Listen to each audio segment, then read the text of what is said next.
அவர்கள் அரசியலை வருவதை பற்றி பல விமர்சனங்கள் தொலைக்காட்சியிலையும் ஊடகத்திலும் வந்திருக்குது.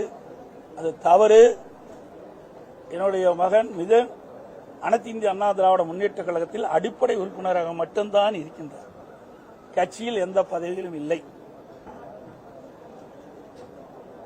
என்பதை திட்டவட்டமாக தெரிவித்துக் கொள்கின்றேன். என்னுடைய மகன் அரசியலுக்கு வரமாட்டார். மீண்டும் ஒருமுறை சொல்கிறேன், அடுத்த திருத்தமாக சொல்றேன். பத்திரிகையாளர் ஊடகம் அவதூறு செய்தி தயவு செய்து பரப்ப வேண்டாம். என்னுடைய மகன் மிதன்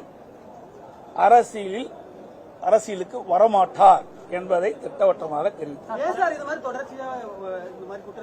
நீங்க தானே குற்றச்சாட்டு சொல்லிட்டு இருக்கீங்க.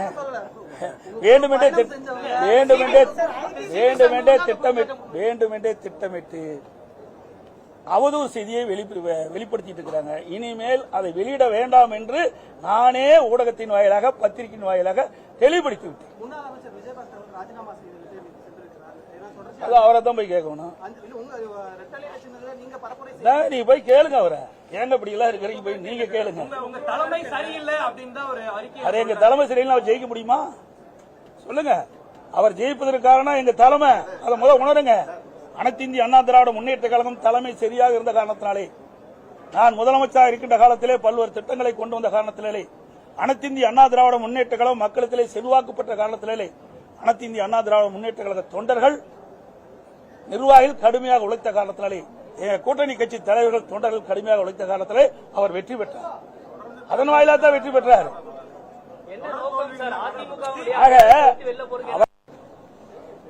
நீங்க அடிக்கடி இந்த பத்திரிகையிலே ஊடகத்திலையும் சொல்லிட்டு இருக்கிறீங்க.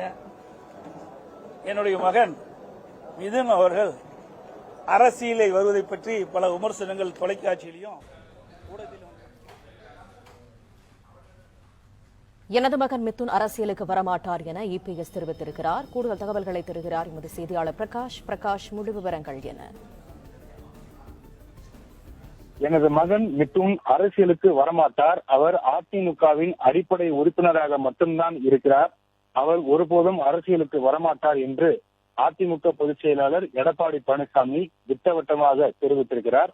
தற்போது தலைமை செயலகத்தில் அதிமுக பொதுச் செயலாளர் எடப்பாடி பழனிசாமி செய்தியாளர்களை சந்தித்து வருகிறார். ஆளுநர் உரையில இடம்பெற்றிருக்கக்கூடிய விவகாரங்கள் குறித்து தற்போது செய்தியாளர்களை சந்தித்து வருகிறார். அதுல செய்தியாளர்கள் எழுப்பிய கேள்வி, அதாவது திரு எடப்பாடி பழனிசாமியுடைய மகன் மிதுன் அரசியலுக்கு வர இருப்பதாக செய்தியாளர்கள் எழுப்பிய கேள்விக்கு, எனது மகன் ஒருபோதும் அரசியலுக்கு வரமாட்டார். அவர் அதிமுகவுடைய அடிப்படை உறுப்பினராக மட்டும்தான் இருக்கிறாரே தவிர